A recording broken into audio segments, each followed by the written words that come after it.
So our last talk before lunch is going to be presented by Andrew McDonnell, who is going to be talking about reducing bugs with Boost Test. Please make him welcome.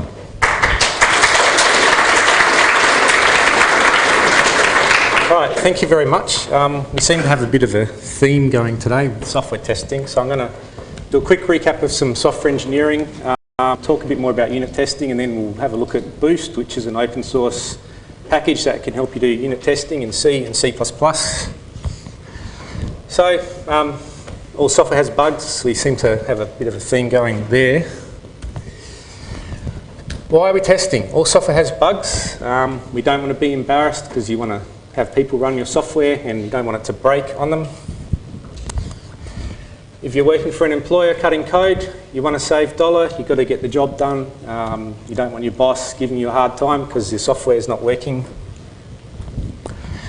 And of course, you don't want to be up till 3 AM in the morning trying to debug stuff. We all do that from time to time, but I'd rather go to bed and get some sleep than still be there and my wife coming in and sort of, why are you still on the computer at 2 AM kind of stuff. And of course, you don't want the software to crash. These days, of course, buses and aeroplanes and things have software in it, so one hopes they test that. So, in the beginning, what can we do? Well, we can smoke test, compile it, run it. That tests your development environment, the worst bugs and egregious compiles. Not really that useful though, because well, you're not really doing much, just compiling it. Then there's always the Apple approach, which you've probably all seen. Get the users to test it. Well, the users might not be that happy if they're the ones doing all the testing for you. So, try that. So, what can we really do?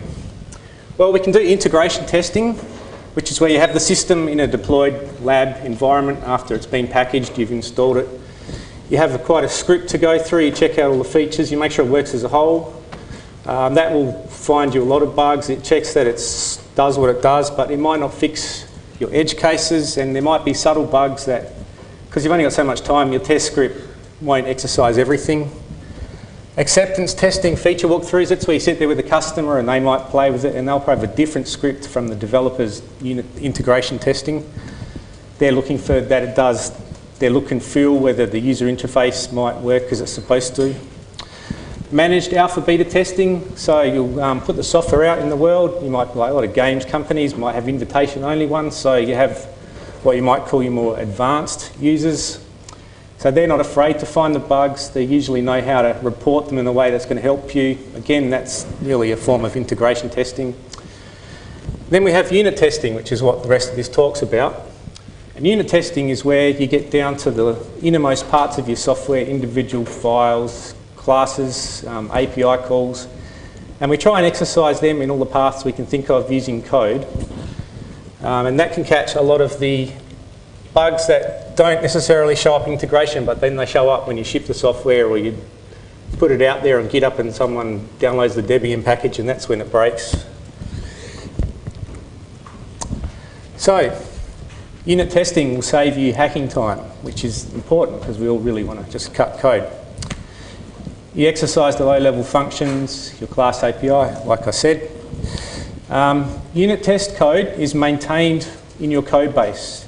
This I find is really quite important. So it used to be like a lot of people, and I've found this a lot with new developers if I mentor them when they come up, they'll write a test program and they'll throw it away. And it's like, turn it into a unit test, put it in Git or Subversion or somewhere because you want to run it again. Regression testing is important. So maintain unit test code with your normal code. If you've got to write the unit test code, it helps you to structure your code. So you might, code's evolutionary, especially when you're developing stuff in an agile way. Often when you sit down and write the unit test, you realise you might be able to design your API or your code better so that it fits. And of course, unit testing gives us the benefit of being able to repeat the test. That way you know you make a change, you run the test again, and it shows up sooner than before you go through the whole integration packaging. Oh, it's broken on the end user's computer. So, open coding, that's why we're all here. I guess if you've got an open source project, you want to attract developers to come and help you with it. They probably look at it, if they can see that you've got a suite of unit tests, they're probably going to feel a bit more comfortable that this is a good project to work with. I can make a change, you can make a, you know, your developers might make a commit, they can run the unit tests and check they haven't broken everyone else's stuff. And of course, if you've got some sort of library or API, well, if I'm looking for an API or a library to help me write a piece of software, if I know the library's being unit tested as well as every other type of test, well, it gives me a degree of confidence. If I need to make a patch to the API for my code, I can rerun the unit tests and make sure I haven't broken anything. I found this quote on the internet. It's anonymous, I can't attribute it, but basically you want to unit test your stuff because your users are not going to like doing it. So.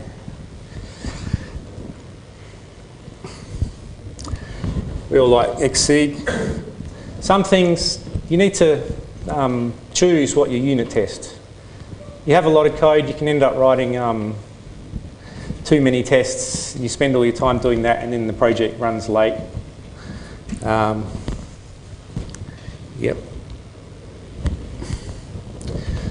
So ideally you want to get the best bang for your buck when you're writing a unit test. So you want to work out which piece of the code you're testing. Like I said, if you cover everything, it becomes high maintenance because it's a good idea to put your unit tests in the code. But of course, every time you change the code, your unit tests may need to change to stay up to date with it. So you want to focus on the riskiest parts of your code to test. Complex algorithms, core modules, they're the best parts usually. Depends on what you're writing. Of course, it won't fix requirement defects doing unit testing, and this slide has come out backwards, so I'll just do that. The best where unit testing has helped me the most is algorithmic code and framework code, especially if you're running maths or any other sort of stuff. Basically, you can write a unit test, you can take math code written in another language and call that from the unit test where it's already been proven, and then you call your own code in the unit test and compare it.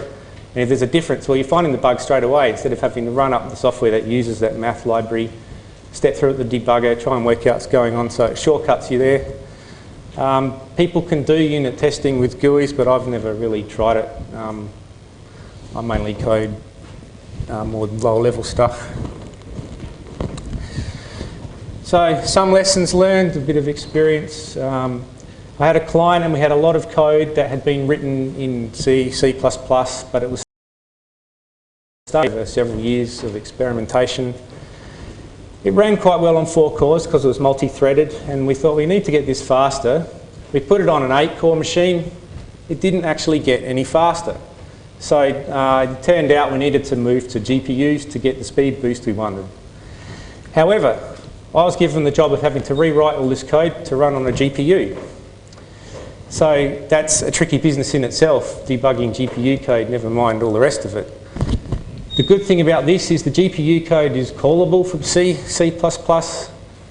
So what ended up helping me there is I was able to actually call the old code, which had 3 years of testing, it was known to work, call all the methods that did all the core math stuff, then call all the new code from the GPU, use the unit test harness, would compare the results, and it showed up pretty quickly where I had introduced bugs in the refactored GPU code. Whereas if I'd gone away, written the GPU separately, done the usual test cycle, found all the bugs, it would have probably taken me 3 times as long. So if you take one thing away from this talk, if you've got a refactored code and it's, say, mathematically intensive, and unit testing can save you a lot of time. So moving on to Boost. That's what we're here for. It's part of the Boost C++ library, which is a I call it an agglomeration because it's kind of built from all sorts of different C++ libraries under this framework. I'm specifically talking about just the Boost test part of it today. It comes under is an open source license, the Boost license. It's more a BSD style one, so you can use it for open source and for commercial use. Boost test, or it's a C++ library. However, if you're cutting C code, you can still use it for that because we just call the C code from C++, wrap it in the usual evdev headers if you're doing C library stuff. There may be some issues with using it in C. Probably just check best to check the online docs. Installation, I use it on Debian, so it's just their apt-get, pretty simple. It's cross-platform, people use it on Windows. I guess you have to check out the docs for your own distribution. So just a quick hello world. In this case, I've got a library called My Library, so I've written an API that has a bunch of functions or a class with a bunch of methods that include that at the top. All you do is you define a library, include the boost unit test headers, and then I have a suite, and I'll go into some of these definitions in a minute. And I have a bunch of test cases. This particular example's just got one test case. I've called it the hello test case. One thing you can do with Boost is you can say, well, I've got certain prerequisites. If they're not met, I can't even run the test. So in this case, I've got an imaginary environment where I have to make sure my integers are 4 bytes. It's a bit Mickey Mouse. Having got past that, well, I run my test.class, which is coming from my library. I then check the result is what's expected for that API call. Obviously, in the real world, this would be a lot more complicated. You'd change the input, do something. Maybe you'd run it through a for loop with a range of different inputs. It all depends on what you're trying to test, of course. But it all comes down to you call a piece of code, you check the result, and Boost does all the magic of giving you a log. Boost can be fully inline, which can be really handy. So, or you can use the inline version. It takes longer to compile, but depending on what you're coding, it might be useful not having to worry about linking library versions. It's all documented on the web page. Talking about compiling, I really like this one. So some features of Boost. We've got suites, fixtures, result checking, output control, and it's got an optional main. You might have noticed there was no main in that example. Suites are just a way of grouping tests. Just pretty much have one suite that covers the whole API I'm testing. It depends on what you're doing. If you have a large project with a large amount of unit tests, you might have multiple suites. The fixture I find a lot more useful. If you've done any Java testing, you'll find it's got similar ideas. Often if you're testing a library, you might have to set up, call some init functions, and then you want to shut it down. And you want to make sure between each test you run that you kind of go back to a clean slate. So a fixture lets you go back to the clean slate, free resources, and Boost when it runs the tests, make sure that happens. So in this case, I'm leveraging the fact that C++ has a class with a constructor where I initialize my library and a destructor which automatically gets called when it goes out of scope to clean up. Under the hood, when Boost runs your fixture test case, it automatically calls all those for you.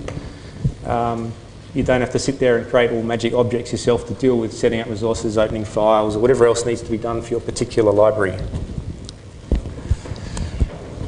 So, running a test, you call the code, you check the outputs, rinse and repeat. Like all software testing, Boost just gives you a way of doing that for C++ that's predictable. So the main thing you're doing is checking your results. And there's a whole swag of different macros that let you check the results. You can check whether something is true, whether it's less than or equals. You can run 2 methods and compare it.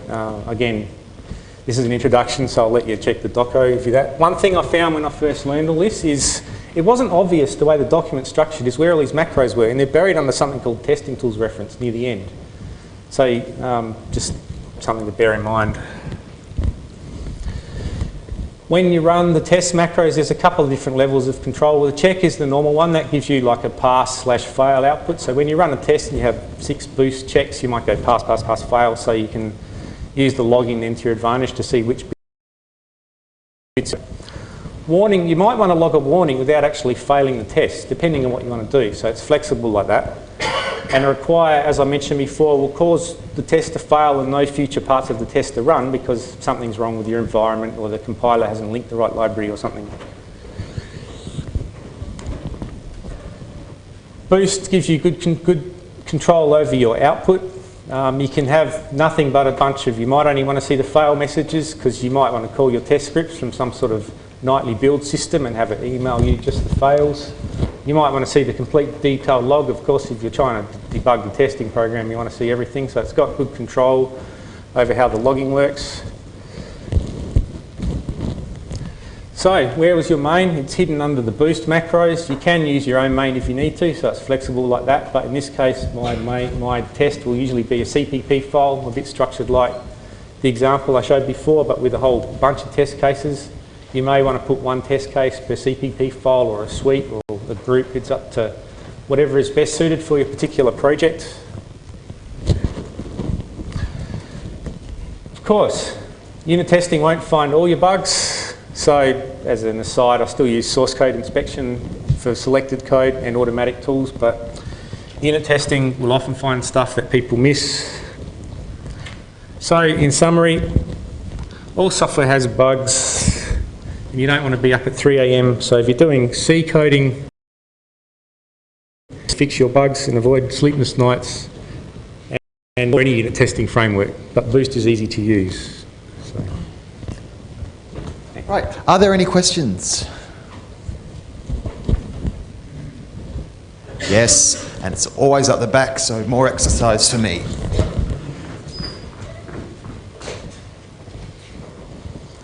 Can the Boost libraries do tap test anything protocol? I don't know. I'm not aware of that one. Yeah, You'd have it's to just like check goes the doc. okay, not okay for each line. Oh yeah, sorry, I see what you mean.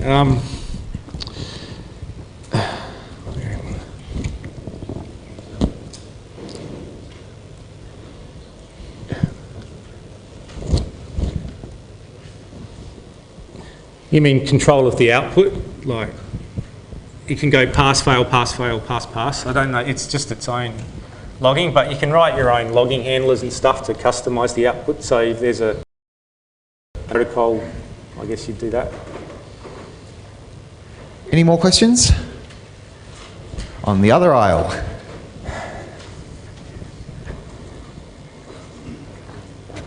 Get more exercise on this day than I do on any day of the conference. How do you write good test cases for mathematical software? Do you use random number generators, and how would that work? It kind of depends on your algorithm. In my case, we've often got code written in MATLAB.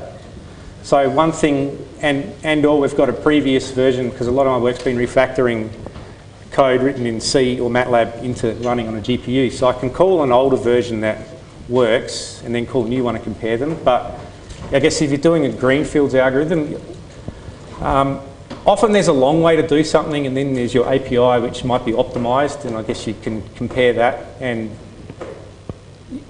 you probably don't want to brute force it, but you can have like for loops doing a bunch of different inputs. And I know you can do statistical stuff, which I think is what you're getting at. So you could probably, I'm no expert in any of this, but I know of people that do, they're experts in doing the statistics of testing sampling, so they can probably sample the right stuff to test it. But in my experience, I've mainly been coding from an old piece of software to a new piece of software, and haven't done a lot of new algorithmic stuff to have to do that. Often though, you've got a fair idea of what the output should be, so often you're just testing the constraints. So for example, you know your algorithm can never output something that's less than 0. Well, that's one of the things you test. You run it for a bunch of typical numbers and make sure it never returns a 0 in a loop. It's, I guess, pretty specific on the problem you're trying to solve. Any more questions for Andrew? Well, there being no more questions, please thank Andrew for his talk.